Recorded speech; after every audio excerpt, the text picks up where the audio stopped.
That good? All right. What's going on, everybody? I thought I'd give you a behind the scenes look at how we do the daily devotional every day. Well, Monday through Friday. Actually, I do one Sunday for Monday, Monday for Tuesday, Tuesday for Wednesday. So I do it Sunday through Thursday, but you read it Monday through Friday. All right. So anyway, I'm gonna give you a sneak peek how we do that, how we make it all happen. The first thing I use is a trusty Evernote. Got to have Evernote here, right? And you'll see I think you can tell, I have all of them down for this year. There's last year's, right? And so all I do is I write it. And if you notice, a lot of people tell me, oh, sometimes it goes on kind of long. Yeah, it actually does. And it's not entirely on purpose. My goal every day is 400 words.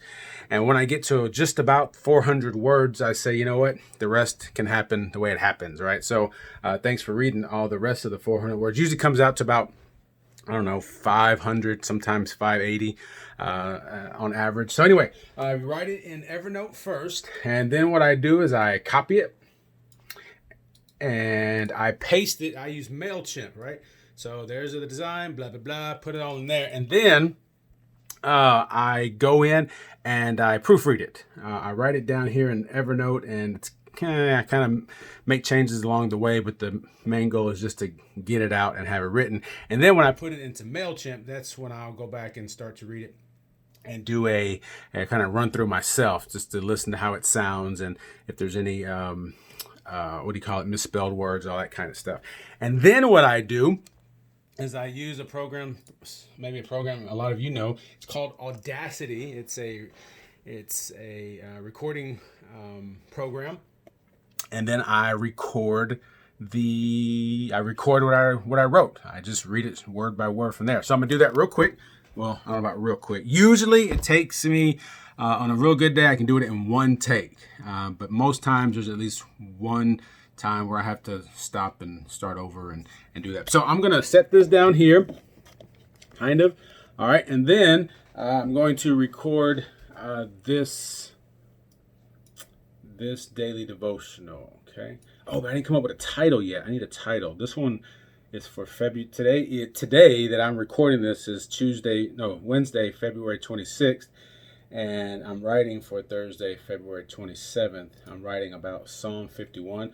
I already changed the daily reading there. I put the link in so you can click on the Bible verse and read it. Hopefully you don't just listen to me or read what I wrote. I want you to read the words from Scripture as well. But I didn't come up with a title. What's a title for that?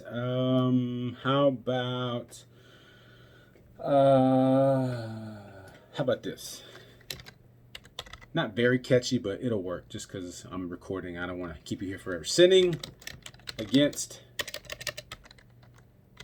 me. Haha. Okay, yeah. Don't sin against me. All right.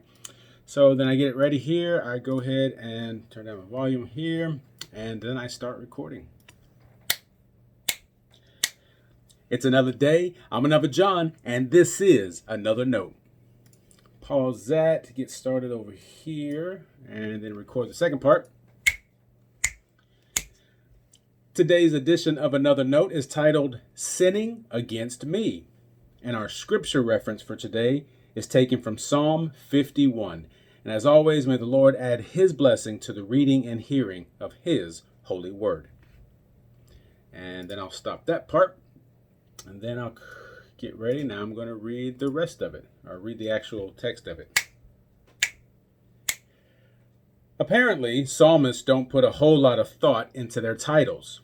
If you've ever read the heading of Psalm 51, then you know it is a Psalm of David when the prophet Nathan came to him after he had gone into Bathsheba. That's about as no frills as you can make it. Psalm 51 is considered to be a response of David after the prophet Nathan confronts him. Nathan knew what David had done with Bathsheba. The prophet is able to teach David that he is the man who has stolen the joy of another person for his own. See what happens there? The prophet is able to teach David that he is the man who has stolen the joy of another person for his own use. In this beautifully worded prayer of confession, David seeks forgiveness for his sin and renewal for his soul. Don't we all need that? Now, I know it's a prayer, and the prayer is a poem, but I've always taken issue with one part of it. In verse 4, David says, "Against you, you alone have I sinned, and done what is evil in your sight." This is an acknowledgement that God is justified in his judgment against anyone who sins. Ultimately, our sin is against God.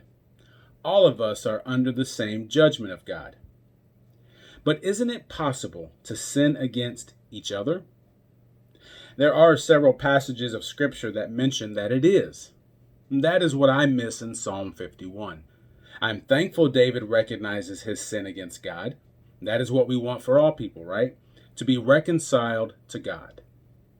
Our reconciliation with God, though, also leads to our reconciliation with each other. And I think we do well to consider more urgently how our sin impacts others. Earlier, I said that Nathan knew what David had done with Bathsheba. A better way to think of it is that Nathan knew what David had done to Bathsheba. He was the king. He had complete control over the entire situation. It's been considered that David actually raped Bathsheba. And likewise, David did something to her family. He killed her husband. He brought shame to her. Yes, David sinned against God, but he also sinned against Bathsheba and her family. It's easy to tell God sorry for something you recognize you've done. "I didn't mean to lose my temper," might be something we say. And that's good. There's forgiveness for that. I just wonder if we could go a step further and acknowledge how our sin impacts other people. That would help us more readily see our sin and hopefully help us to avoid it. If that's a desire you would have, you're going to need to take time to reflect. Be honest about who you are and your interactions with the people you know. On one hand, it could be painful to consider how your words and actions hurt the people around you. On the other hand, think of the freedom God's forgiveness can give you to live a new life with yourself and others. There's nothing plain about that. It's how God designed us to live together. Stay blessed. And then I stop over here. What else do? I clean it up a little bit, the audio, do some trimming, do some stuff with the sound, and then I go to what's called, so part of the last step here, let me sign in. I use what's called, it's sermon.net. That's where we host the daily devotionals, and then I put the link inside the email, and then I schedule the email, and it arrives in your inbox. Thank you so much for reading. I'm glad it's a part of your day. I hope it's a meaningful way that God is using to strengthen your faith and your walk with God. All right, God be with you. Stay blessed.